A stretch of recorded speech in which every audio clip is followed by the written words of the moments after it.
Good evening, and you are welcome to another exclusive interview powered by Anambra Television. Now, today we have in our midst the Anambra 2021 gubernatorial candidate for the Action Alliance, Mr. Ben Etiaba. And we are going to be discussing Anambra 2021, why I should become the next governor.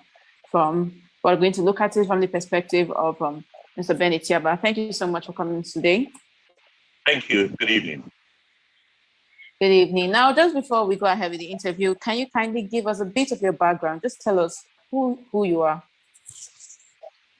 All right. Ben Etiaba is from Etiaba, Umudim, Newi, in Newi North local government area of Anambra State. I'm 57, going on 58 this year. I'm a chartered accountant. I'm a fellow of the Institute, and I have been since for over 20 years now. I studied initially in my village primary school, so I'm a homeboy. And then after a few years in various schools, because my father was moving around in the early 70s as a chief magistrate, I was going from one station to another. So that meant that I had to go into secondary schools. First, Orifite Boys for a term. Okongu finished the year and finished second year. Then National Grammar School, Nike, in Enugu. And I finished my secondary school in 1979. Then I went to Uyo for School of Arts and Science Basic Studies. And then before going to England in 1982 to train as a chartered accountant. I started in England. I led my professional institute before coming back to Nigeria, and I was also chairman of the London group, the umbrella group of all Nigerian professionals in the UK, won that election in 2005. And that was the last leadership role I played in England before coming back 14 years ago to live in Nigeria. But before that, I had led Newi Community Association, a young 7-year-old man. I became the first chairman. I led the group for 2 terms in the whole of Great Britain and Ireland. I was unprecedented at a bachelor at 27. I could do that. And, that was when I invited him, later, Brady Kemba, Newi, to come and address Newi in the UK for the first time since the Civil War. So I think I had a colorful career in England, and I came back. I continued with my practice. I have led 2 major groups in Nigeria here. Both of them actually are this Enugu Sports Club, first at the golf section, where I became the first person to be captain of the golf section within 3 years of being a member since 1929. And was unprecedented that a young member could sort of win the captaincy of the GOC's club, the Governors Club, former governors, and all of that, the commissioner club. They elected me, and I served for 2 terms. The second term was unopposed. Everywhere I have served, I've always won a second term unopposed. I've won 5 major elections. I've lost none. And I became the first person to be chairman of Enugu Sports Club. For being a member, usually be a member for like 10, 15 years before members can trust you enough to leave them. But I did that. First person to do it within 5 years since 1929. And I, sort of performed with every sense of humility very well for that. And I'm grateful to God that today I am the governorship candidate of Action Alliance, AA, in Anambra State, November 6th, governorship election. And in case you're confused, Action Alliance is the second party on the ballot paper, AA. So I'm flying the flag, and I'm hoping that together with my running mate, a grassroots politician, Mrs. Regina Uchebo, that will be able to take Anambra State out of darkness and into light.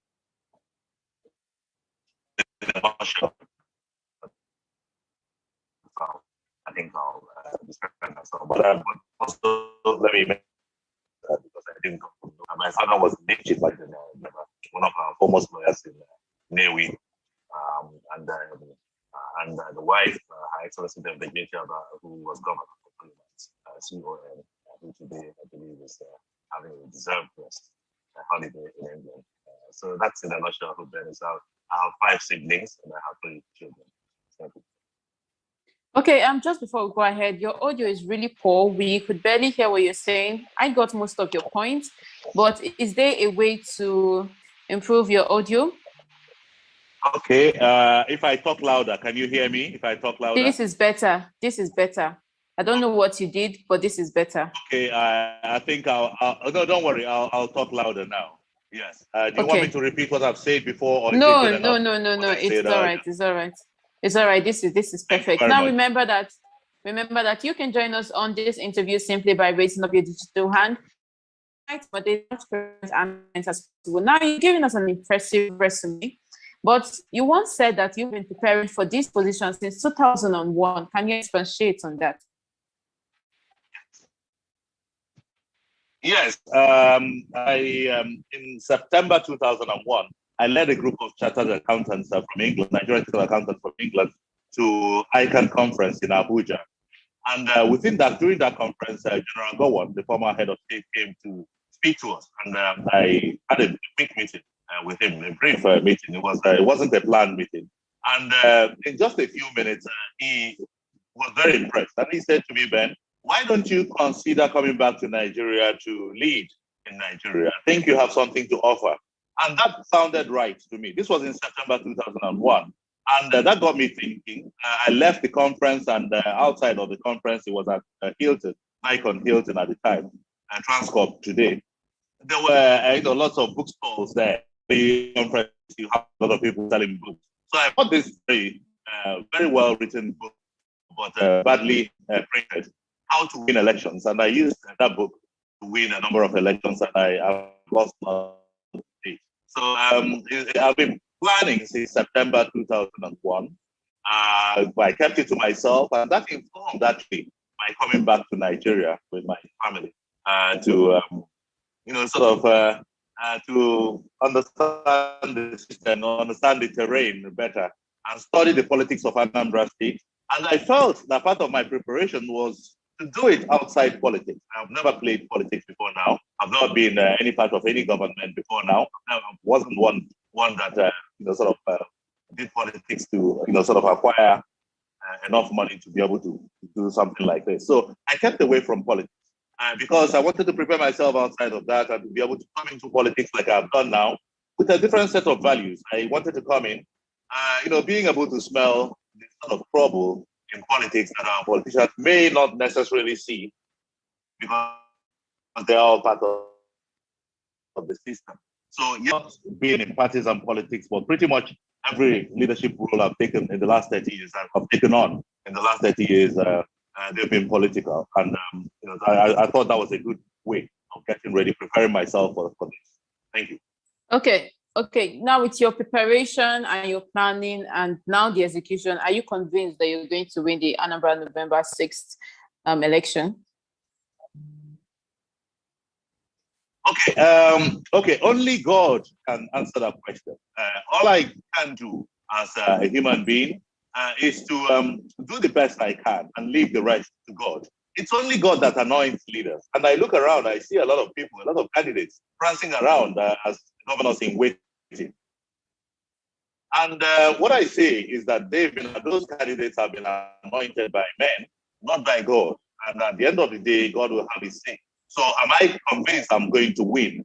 What I will tell you is that I'm doing every possible thing within my means and to be able to win. And I'm not here to have fun. I'm here to fight to win. Because to me, it's about changing the narrative. It's about taking this discussion on a different lane. It's about being able to enthrone the sort of leadership our people are not used to. Bread and butter politics. That's not what I'm about. It's about taking our people out of darkness and into light. And it's about doing the very basic things. Because I always say to people that the things that run the world are the very basic ones. Very basic things, not the gigantic projects that tend to be all fixated on. And so I am, ready to serve. I have prepared myself and I'm offering myself and I'm selling my vision to the people. And you will find that all through my campaign, this has gone on for the last 2.5 years, all through my campaign, it has always been issue-based for me. I have never attacked any political party. I have never attacked any aspirant before now or candidate now. It's not in my best interest to do that. I'm not even interested in that.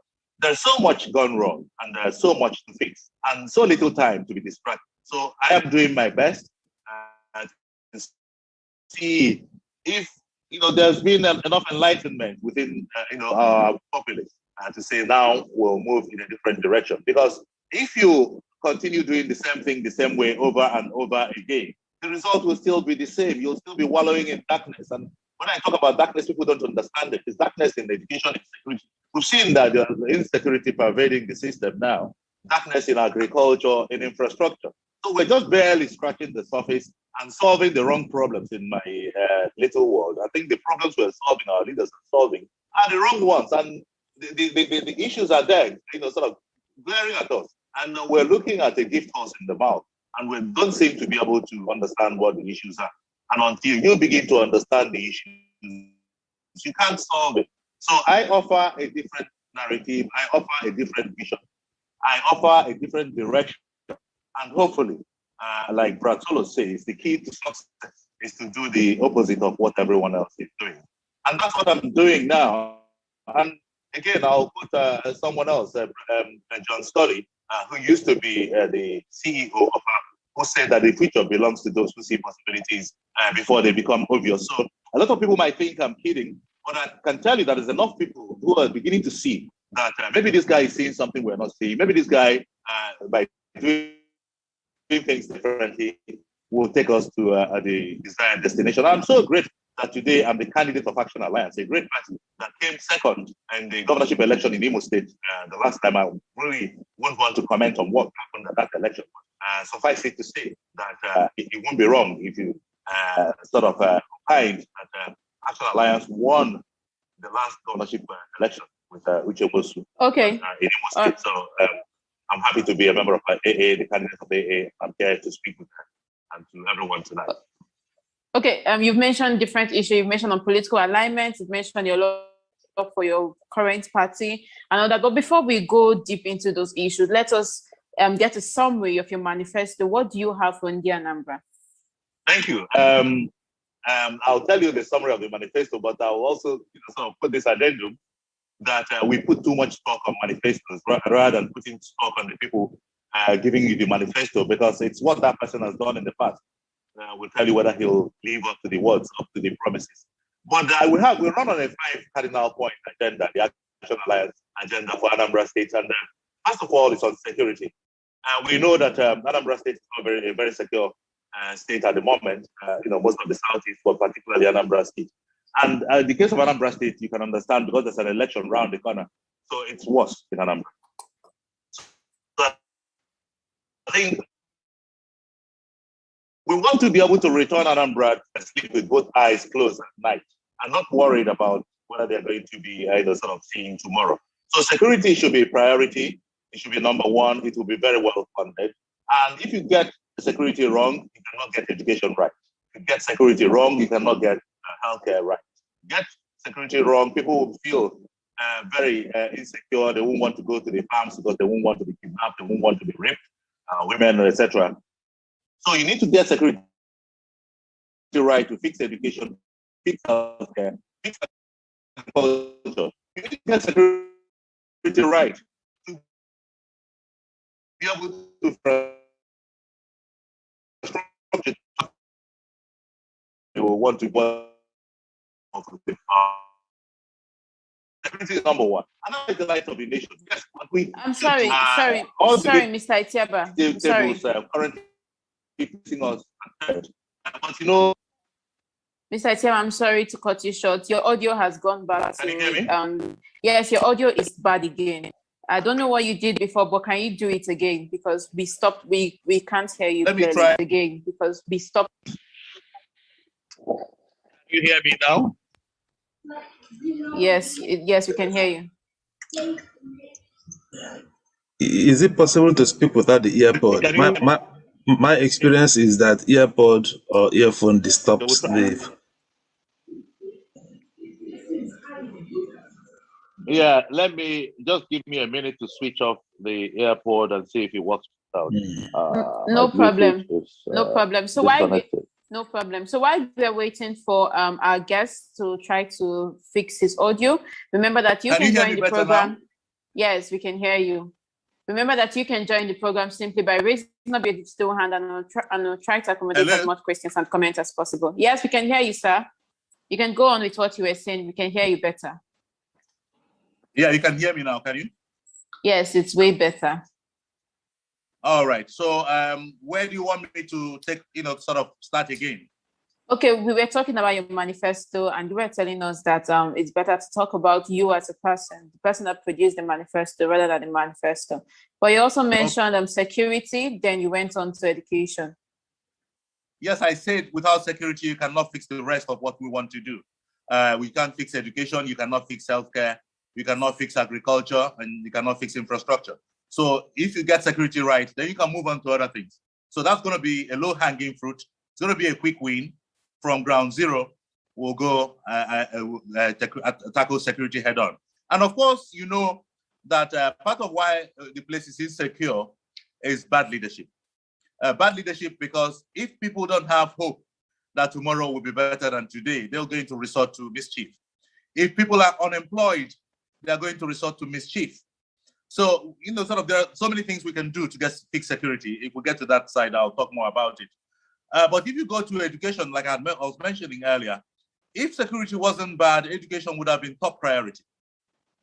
But now, because of insecurity, education will be number 2 in the Action Alliance agenda. Education will have to take Anambra, the light of the nation, from 3rd position on most league tables to number 1 in 4 years. That is doable. Because thanks to what the previous governors did, you have to give them credit. They did a lot in that sector. That's why we're able to sit on that 3rd position. But an Action Alliance government will not rest on our oars. We'll make sure we go from 3 to 2. And there are a number of things we can do to have schools that look like schools, okay? Most people will say, we'll be contesting for elections. They will say, vote for me, and I'll bring my children back from abroad to come and study in Anambra State, in Nigeria, in Igbo land. But my kids are all studied here, despite the fact they could have studied in England. They did their primary school here, they did their secondary school here, and they did their first degree, all of them. All my 3 kids are graduates. So I know the importance of education and in making sure that we have good schools, not just from families like mine, for indigent families, all the families, because that's the best thing you can bequeath to your generations, strong education, not how much money you leave behind for them. Anyway, besides that, number 3 on our agenda will be healthcare. And all over the world, you have Anambra citizens as top professionals in England, in the whole of Great Britain, United Kingdom, in the US, Canada, as doctors, as nurses, as pharmacists, paramedics. So we want to be able to fix our hospitals so they will look like hospitals, equip our hospitals, pay our medical personnel well, and sort of create an enabling environment for our medical people to come back from abroad to help us. Not because we don't have enough doctors or good doctors, but they will be overwhelmed if, by His grace, we get in. So they will need help, and especially medical care now is IT driven. We need those people, who have used those equipments abroad to be able to come back. There is no use bringing all those equipments, world-class equipments, back if people cannot use them. So we need help from our people abroad to come back and transfer that technology to our people at home and train them. And the next one is agriculture. M.I. Okpara was able to use agriculture to develop the Eastern region in the 60s. He was able to take the Eastern region in 4 years from 1960 to 1964 to be one of the fastest growing economies of the world. And so if we fix agriculture, we're going to be food sufficient in Anambra. We'll be able to export food that will give us money. We'll be able to solve insecurity, quite a lot of insecurity challenges, because people will be employed. So there's so much you can do with agriculture. And if MI could do this in the 60s, mechanize and industrialize the Eastern region using agriculture, why can't we not do it in today's world? With a great leader, with a great worldview, we should be able to do it in today's world. And over 98% of our land is arable land. So why can't we stop being lazy and cultivate more and do it in a modern way, using modern technology also to deliver in that sector? And finally, integrated infrastructure and environmental production, environmental protection, not production. quite a lot of our territory now ravaged by ecological disasters. So we'll make sure these things are checked. You have ecological funds coming in from time to time. It is time to deploy those funds to where they should work. There's a social media video trending at the moment where an old man lives next to a very big ravine. You know, that sort of breaks my heart because I sleep in my lovely home every night worrying about that old man, whether he's going to wake up at night or whether there will be a heavy storm, a heavy rain, and then he'll lose his house. So environmental protection is very massive in the Action Alliance agenda. But we talk about infrastructure, and usually when you say infrastructure, people think of building roads. Our government will not do new roads until we fix the existing roads. All our roads are bad at the moment. I can't tell you any road that is motorable now. Maybe one or two, you know, down in the past. But I'll say that over 90% of our roads are pothole filled. So before we build new ones, we'll go back to Anambra has the best network of roads, again, thanks to former governors. But we'll go back to ensuring that all those potholes we get rid of them. And this can be done in months, can be done in the first year, within the first Christmas of the Action Alliance government in Anambra State. So fix the roads before you do new ones. Decongest the bottlenecks of Nobi Junction, Oga Junction, the Kulobia Junction, Afriwe. Just name them everywhere, especially during the festive periods. You can't move anywhere. You cannot move because our people, you know, we're used to coming back with a 6-car convoy. But even at times, when those convoys are not there, you cannot move. So until we decongest those bottlenecks, either we do flyovers or we expand the roads, but put in proper traffic management systems. Then we can go on and do new roads. But again, there's no point in building, you know, these white elephant projects, new buildings, until we go back to complete the abandoned projects started by previous governors over the years with our money. Okay, so why abandon them so that Etiaba will bring, AA will say, oh, we built this project, you know, was started by, those things mean nothing. Any reasonable government coming in should ensure that money is spent in the past by the state are put to good use by completing the projects we started. Okay, and we know why people start new projects and abandon those old ones. We don't want to go into it tonight. So there's so much you can do on infrastructure. You can even go into power, independent power. You know, our people are now beginning slowly to use alternative sources of energy, like solar power, but we'll do more. Okay, we'll use gas turbines. If you go to Scotland now, you'll find that quite a number of the farmers are concessioning their farmlands to wind turbines to generate electricity. That's one way of doing it. We have a lot of land doing nothing. We have a lot of wind every day. So why can't we harness all of these things and use them to power, to build independent power plants here and there? And if in the power sector, we can turn, Anambra is very filthy, very, very filthy. Almost every road is now a garbage collection point, okay? We will clear the rubbish. Again, this is one of the low-hanging fruits AA will attack from day one. Rid the place of rubbish. It's an environmental mess. You know, cholera, a lot of diseases everywhere because of the fact that the place is not clean. So we'll clean up the place. We'll even turn the waste into energy. So much to be done. And then, of course, we'll get into the issue of monorail. Anambra has a very small landmass. Next to Lagos State, we have the smallest landmass. And we have never been able to take advantage of that small landmass. And what do I mean by that? Anambra can be turned into a one-town state, okay? One-town state by networking all the towns together. And you can do that using monorail. I mean, the road network is wonderful now. All we need to do is to make sure that they are motorable, okay? Do monorail. And when I talk about monorail, people keep thinking it's one big idea, a big dream that cannot be done. It is not true. The government that handed over to the present government already did the feasibility study with a Canadian company, already signed agreements. I'm aware of that, okay? Action Alliance, we are talking with a Turkish firm, a Turkish company, who are ready to come and do this thing and run it over 10 years. It won't cost us anything apart from the feasibility study that has already been done. So ours will be to update that study and then hand over to them to build it, you know, make their money in 10 years and hand it over to us. And in that 10 years, they'll be paying us too. And if we had done this 10 years ago by now, we would have inherited the rail tracks and the rail stock. There is so much to do. But like I said at the beginning, it is not about shouting, you know, saying all the greatest things in the world that you will do. Anybody can go and download any manifesto online. and begin to sound intelligent by telling you what they will do. What is important is this guy, who is he? What has he done in the past? Has he led anywhere? How did he leave those places he led to make you believe that he'll live up to his promises? And I'll tell you this before I stop this section. Everywhere I have led, I have won a second term unopposed. And I say it not because I've been better than the chairman that led those groups, 5 groups in total, but because I have always lived up to my promises. That's why I keep getting re-elected unopposed. Thank you so much. Thank you so much, sir. Now let me ask you this. Like you said, you've mentioned really beautiful points: infrastructure, security, education, and the rest of them. Do you have any policy in place to implement this? Because what we are lacking in Nigeria is not bright ideas, but implementation. How do you intend to implement this? Is this something you can share with us now? Yes, I can tell you a bit of this, but I'm sure you'll excuse me to keep a bit more to myself. Okay, you cannot be making promises without having a clear plan as to how to deliver them. I'll give you one example. I think I can give you 2 examples, okay? Let us talk about education. I mentioned education earlier. In the sector of education, we budget enough money every year. But don't ask me what proportion of the budget gets used in that sector. But there are a few things we will do. I'm a chartered accountant.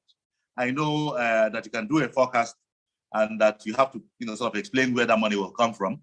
So it's not like you earmark for the years only and nothing gets done.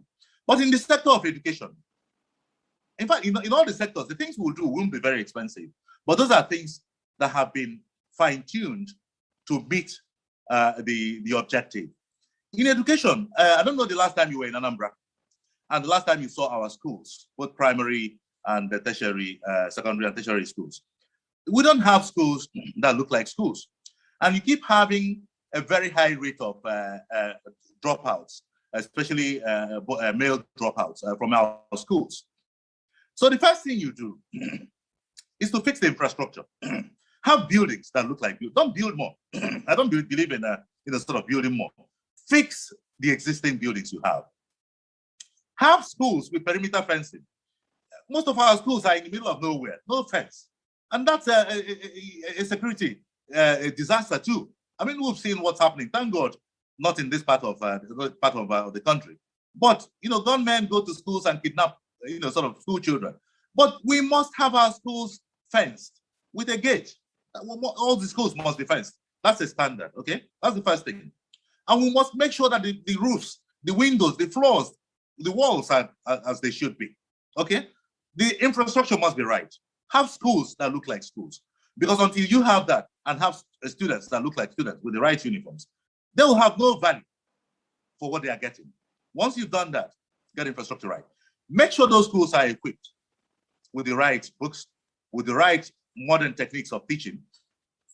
Once you've gotten the equipment and sort of sorted out, make sure you have the right teachers. If the teachers are not right, don't necessarily sack them. Retrain them and recruit the right teachers to teach these students. But it just doesn't end there. When you recruit these teachers, you have to motivate them by paying them promptly and paying them properly. By the time we do a combination of these things, you will find that this that I say we will do in 4 years will be achievable. We'll be able to revamp the educational sector in Anambra State. I'm the product of a teacher. My mother, that you all know as a politician, we know her as an educationist. And if you see what she has done with her children and other kids, we were not gifted particularly. But none of us, thanks to God, went astray. And we've all qualified at the highest level and all doing well, in our respective fields. That is what a good product gives you if you get the education sector right. And it shouldn't be for me or families like mine. It should be accessible to every family. And of course, affordable at the point of use. I can still tell you the same thing in the health sector, but I think this should be good enough. Okay, now we have a question from the comment section, and it says, how could you build power generating and distribution companies within the constraints of our constitutional framework? Thank you. In Nigeria, power is one of those things on the exclusive list. That means that it is a preserve of the federal government that, sort of they take care of that. But even within that, there's a general rule and there are exceptions to every rule. Even within that, we have seen pockets of independent power plants everywhere. So it has never been a problem that independent power springs up. So long as you're doing it for a particular consumption, you're not doing it to compete with the power holding companies, the power generation and distribution companies, it should be okay. Special purpose. In Enugu here, for instance, in Enugu, I'm talking to you from Enugu, that's I say in Enugu here. I was in Anambra earlier today. I went to the synod in Nnewi. Are you still getting me? Yes, we can hear you. Please go ahead. Okay. This interview I'm conducting in Enugu tonight. So now in Enugu, you have Hiliu Properties. It's one of the biggest estates here. And there's an independent power company from Atlanta powering that, okay? So we're talking to them already. We're not reinventing the wheel. The wheel is already invented. And we hope to bring that company to Anambra to help us and similar companies like that. I said, okay, I'll give you another example. When the Etiaba was governor in the year 2006, between November 2006 and 2007, a Canadian company came in and made a very beautiful proposal. I was aware, I wasn't part of the government, but I heard, to turn waste into energy as far back as 2007, okay? If we had done then, they were very pleased with Onitsha. Onitsha was very filthy. I was embarrassed that Onitsha was filthy. But to them, it was an opportunity to generate power in Anambra, okay? So you can do these things. It is not rocket science. And in today's world, you can do pockets of these things and give power to your small and medium enterprise outfits in Anambra and power some homes as well and in the estates. So you can do that. Yes, you can. Others okay. All right. Remember that you can join the conversation simply by raising up your digital hand, and I'll try to accommodate as much questions as possible. Now, someone also asked, my chief, you have spoken well. Let me ask this. What is your plan to improve the incubation centers in Anambra and also build new ones to encourage technology in Anambra? Do you have plans to establish incubation centers in Anambra? Yeah. Said, okay, do you have plans to like that? Let me complete it. Said, do you have plans to establish advanced public laboratories where people can carry out and access research free of charge? Okay, thank you. There's a lot to be done. And often everything should not be done and must not be done by the government. And at the risk of promising, let me start with the first question he asked. Incubation centers. I have been someone who has over the years mentored a lot of young ones. And I have two sons who are graduates and who have all served out their youth service. And they are part of the incubation process going on now in the Southeast. Let me not say the location. So if my kids can benefit from this idea, that should tell you that I know the value of this. And it is something that I'll have a very keen interest in ensuring that as a government, that Action Alliance will provide the enabling environment for the private sector to come in and help us to get things like this done. Everything must not be done by government. If you want to lump everything on the government, then that government will be ineffective. And if I come here to say I'll do everything just because it sounds right to say that, then we'll be ineffective.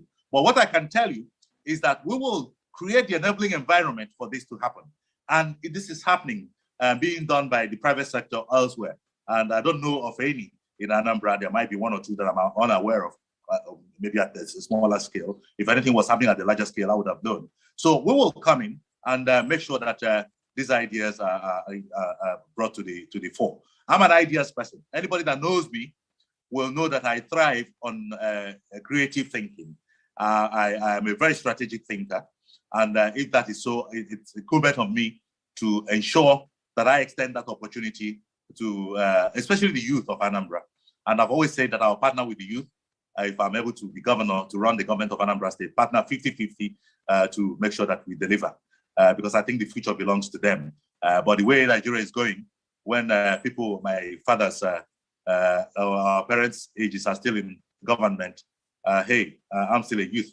But if I'm a youth, what opportunities will my children and their peers have? So we're going to partner with them and be able to groom them for office, prepare them to be able to handle leadership for tomorrow.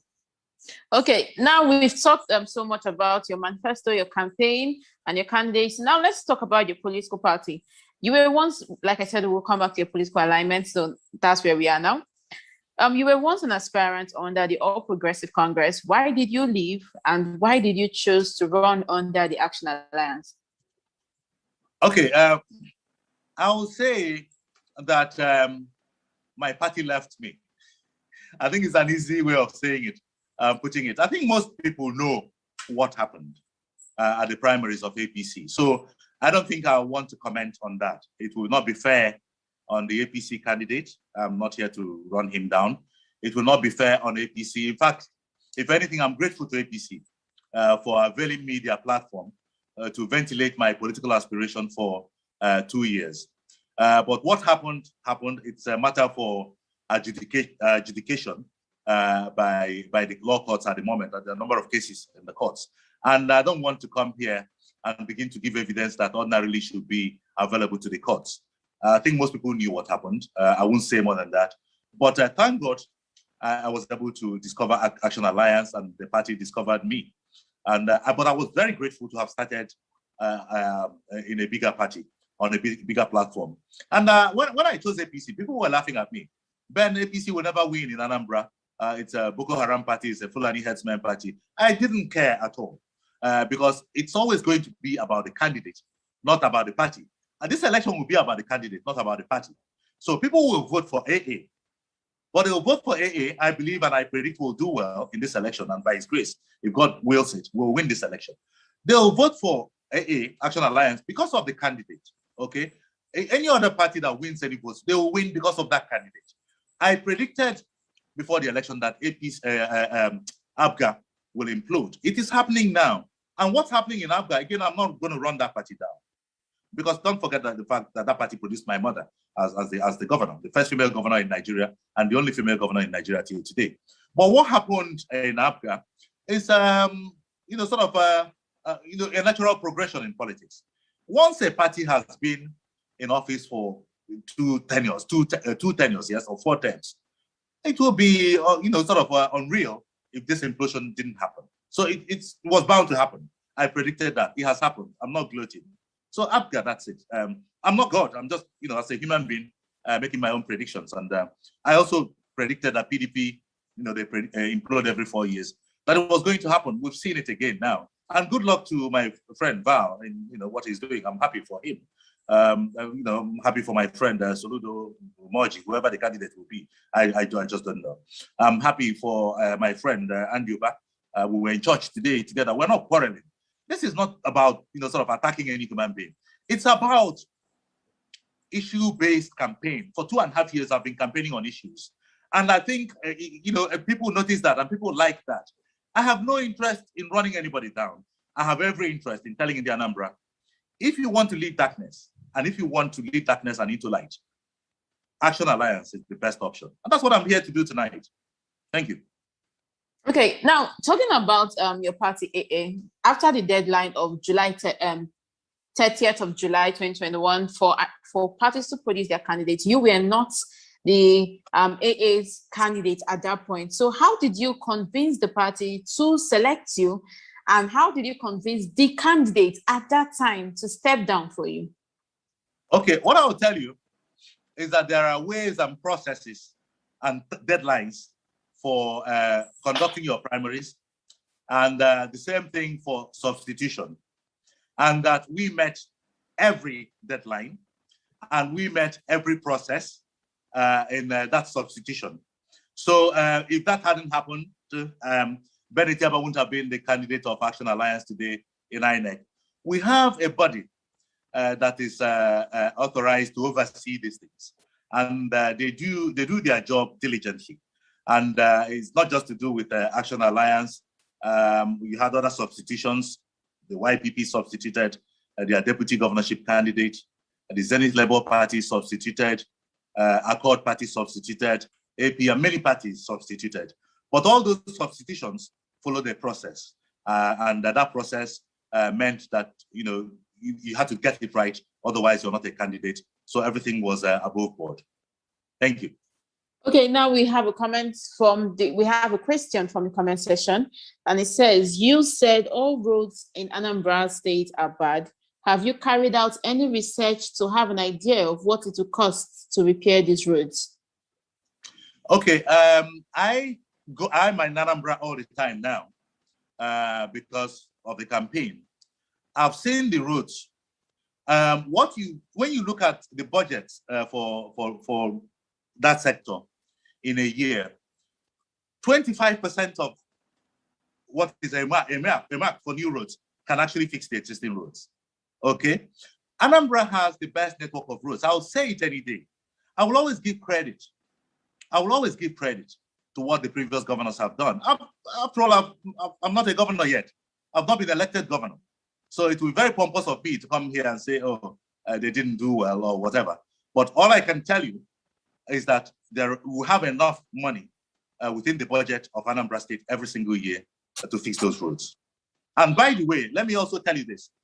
If by his grace, Action Alliance comes into office in March, 17th of March, 2022, and that is our prayer, we will be inheriting a budget already signed, passed by the House and signed by the governor. So we will not be implementing our own budget, but the budget that we will be inheriting. Yes, we may go for supplementary budget or for variation, but in whichever form it comes, we will be able to do these things. We are not over-promising. What we are promising, if anything, is to scale down, because at a time of austerity, of what will I say, when the economy is shrinking, you cannot over-promise. What you do is to live within the means available, and you can get these things done. And also, let me tell you this. We have been a bit lazy. We have been a bit lazy in the way we've led our people. There are lots of free funds. We're not just going to rely on federal allocations. You go to Abuja every month. That's going to be lazy leadership. No, we won't rely on that. You collect federal allocations that you share, like a cashier. That's not creativity. That's not vision. And if you look at the IGR that we're generating at the moment it's about 1.7 billion every month. That's not good enough. That's not good enough, considering where we're coming from in Anambra. Enugu generates a lot more than that, 2.2 billion.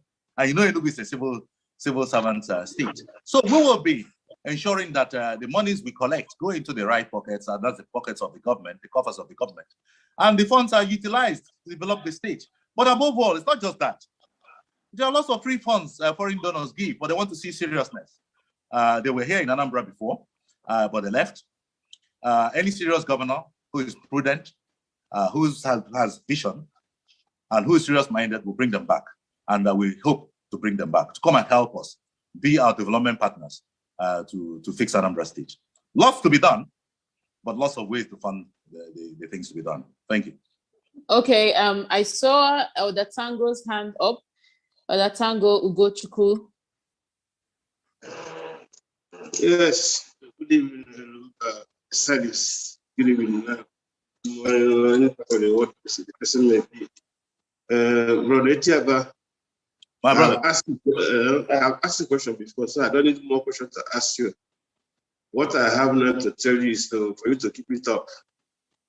Anambra people need a change, and the change may be you or anybody. Amen. But I'm promising you that these three giant parties in Anambra will not see the day. If people's vote were counted, will be counted. Apoga APC, PDP, my forecast. The question I asked last time was about continuity. You talk of road, you talk of security. But I know the odds you will meet by the time, because even if you become a governor, become a governor tomorrow, you don't control federal might, federal police, you can't control them, you will only try your best on security. But when people are determined, they can help you out.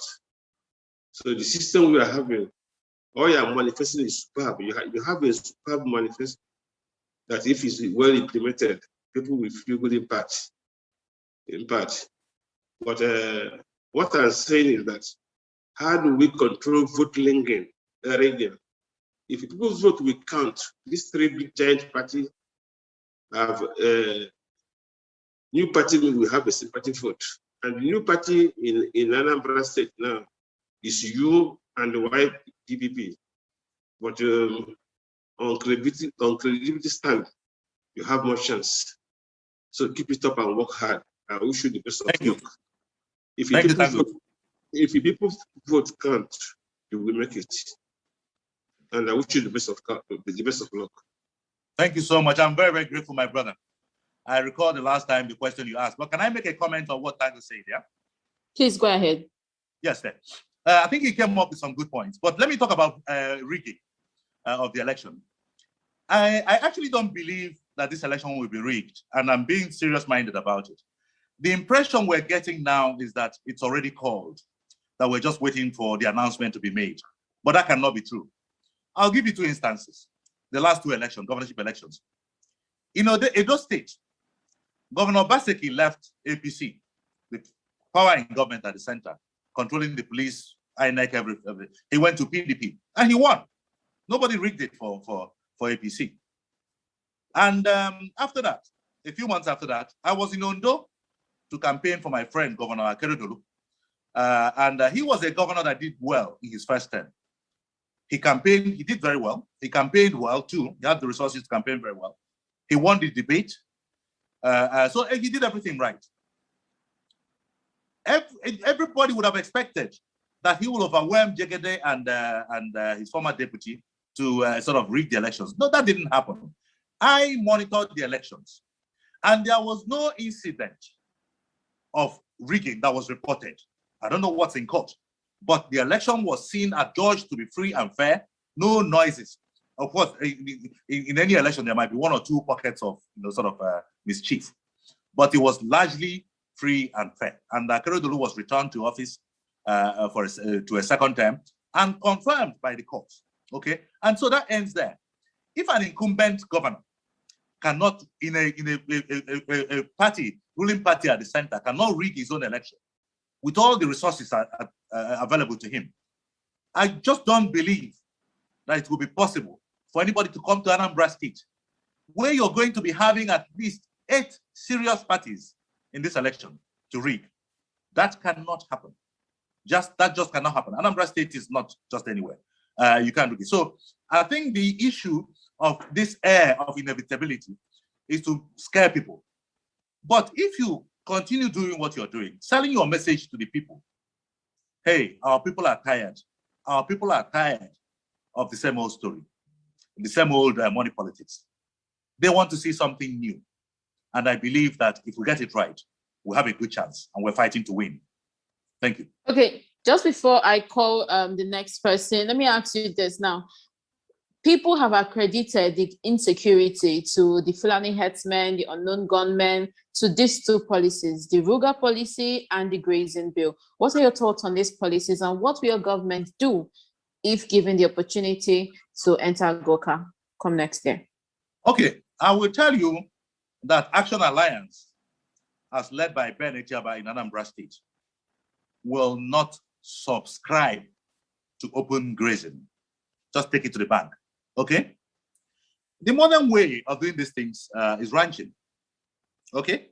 All over the world, you don't see, I mean, in enlightened climes, you don't see herders with cows on the main road, sort of terrorizing people. They have ranches. We're going to subscribe to ranches, and we'll encourage as many private sector people to get into it as possible. Our people like eating beef. It would have been, these problems would have been solved if we say, oh, no to beef. But we like eating beef for some reason. We like giving cows. I mean, there was a funeral in Oba a few weeks ago. You know the number of cows that were delivered there. It's part of our culture now, okay? We will never subscribe to, Action Alliance will never subscribe to Ruga. Come on, we don't have enough land for that. So, sort of that's a given. We don't let nobody worry at all about that. But insecurity, to me, comes in different forms and for different reasons. I don't think it's all to do with just the headers, and let's sort of get it right. We have a lot more than that going on, and only the security agencies and the governor, who's the chief security officer of the state, can tell us what is going on. And I say he can tell us because he's the one that has access to the security reports. And there was something Tango said earlier as well when he spoke. He mentioned the fact that it's going to be difficult for a governor who is not in control of this commissioner of police to maintain security. I understand that sentiment, but let me also reassure him that it won't be that difficult. Again, we are not reinventing the wheel. Between the years 2003 and 2006, Governor Chris Ngige held sway in Awka. And he was of the ruling party then, but he didn't have the backing of the federal might. And that meant that he was not in control of the police force in Anambra State. You know what he cleverly did? He was able to get the House to give him a strong resolution on vigilante services, which we're still using till today. And he was able to use the vigilante services in Anambra State to keep Anambra safe. Any serious-minded governor will protect his people. And our number one priority, Action Alliance, as I said, will be the protection of lives and property of the Anambra. We will not toy or joke with it. I've said this before, and somebody said to me, yes, but then Chris Ngige became the first governor to be kidnapped when he was in that period. If security was that good, why was he kidnapped? I retorted, what then happened at the end of that kidnap? The kidnap was foiled. The kidnap failed because Anambra was secure at that time. If he didn't have strong security around him at that time, he would have, his device would have ended there, and only God knows what could have happened to him at that time. So Anambra was safe under Chris Ngige, whatever happened or didn't happen. So under Ben Etiaba in Action Alliance, Anambra will be safe. I can guarantee you that. Okay, let us call on the next person, Tim Elumba. You can see your hand up. The platform is yours. Yes. Good evening, sir. Mr. Ben. Tim, good evening. Good to hear from you again. Thank you very much, my brother. Yes, sir. I want to take you a bit back to what you just said about the possibility of election rigging in Anambra State. You categorically ruled it out, and you cited some interesting incidences like in those states and Ondo State. Good and fine. However, I don't know if you are responding based on my reports last week or thereabouts, or based on your own intel, that there is speculations are rife that the election might be rigged by the government at the center because they have shown a desperate attitude. I find it difficult to just wave it off because of what I saw during the primaries of the APC, following which you said that the party left you. Everybody in the party confirmed that there was no election. All the party stalwarts, even the leader of the party in the state said there was no election, that they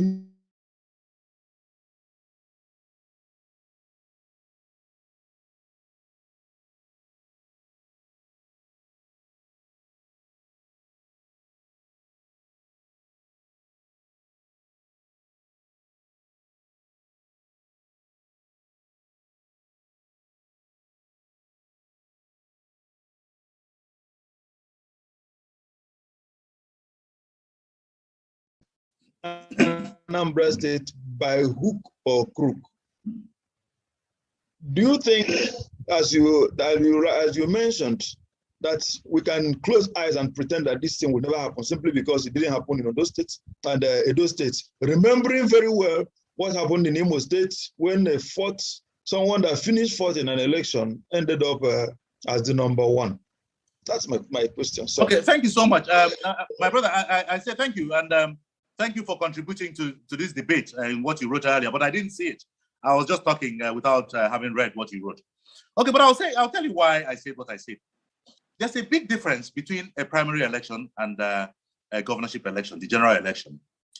In a primary election, the Electoral Act and the Constitution will tell you that it is the a prerogative of the political party to say who their candidate is. However they arrive at that is their headache. You can go to court as it's happening in APC now. I'm not in court. It's not worth my while. And I'm doing this. Now, if you want to do the general election, the governorship election, the same way you have done the process you've used in the primary election, it will backfire. It will not work. I can tell you this. You will be up against Action Alliance in Ben Etiaba. Okay, you may say Action Alliance, Ben Etiaba, small fries, you overlook us. Okay. There is a huge strength in numbers, let me tell you. Okay. You will be up against not just Action Alliance and Ben Etiaba. You will be up against an incumbent government in Anambra State, in Willie Obiano, and whoever the candidate is today. It's my friend Chukwuma Soludo. Okay? You will be up against whoever the candidate of PDP is. As of today, I believe it is my friend. And the PDP machinery.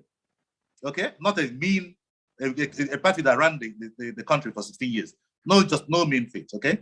And then, of course, you have APC.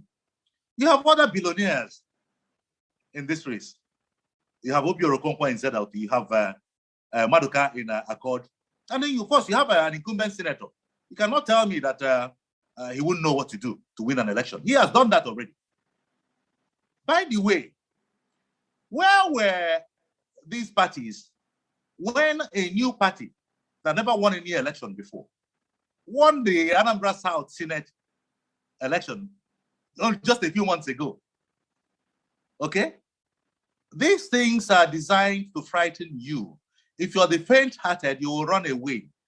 I am not faint-hearted. I am in this to contest. I'm in this to do the best I can and leave the rest to God. And when I say the best I can, I believe by His grace that my best and the best of Action Alliance with a great deputy governorship candidate, by the way, I've not mentioned her tonight, Mrs.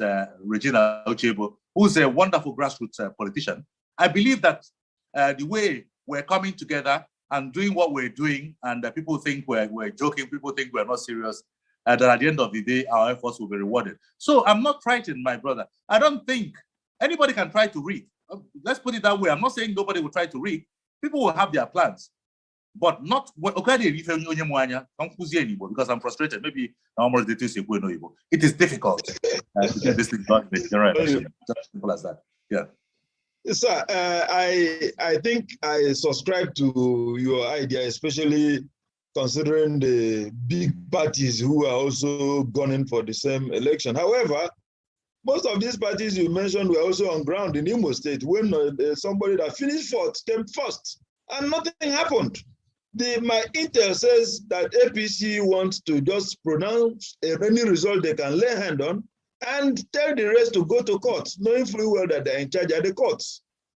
And okay, but I'm not saying it will happen quite all right, but this is what information I already also at my disposal.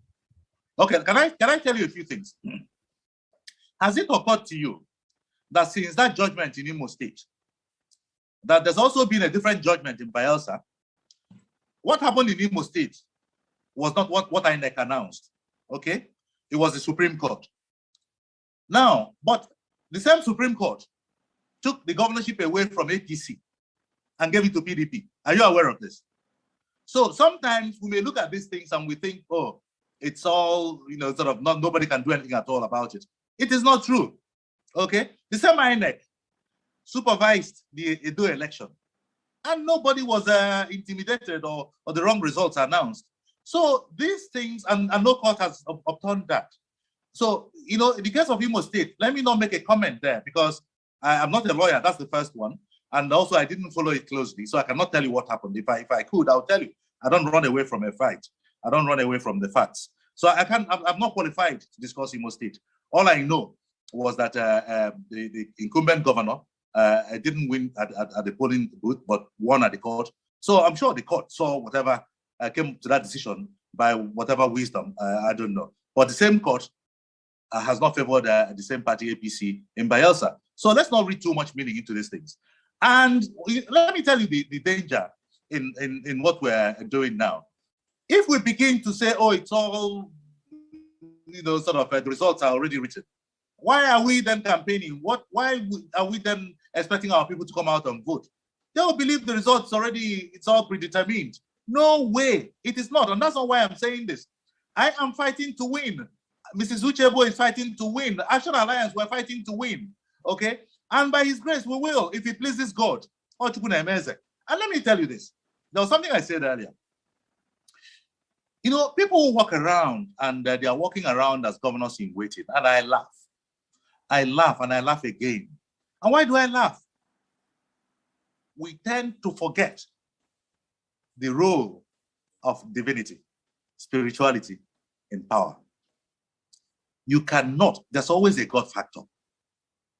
Uche Hope Uzodimma is governor of Imo State today because he pleased God for him to be there. I wouldn't think anything otherwise. Okay? The next governor of Anambra State has been predetermined already by God. All of us in all parties going through the motions.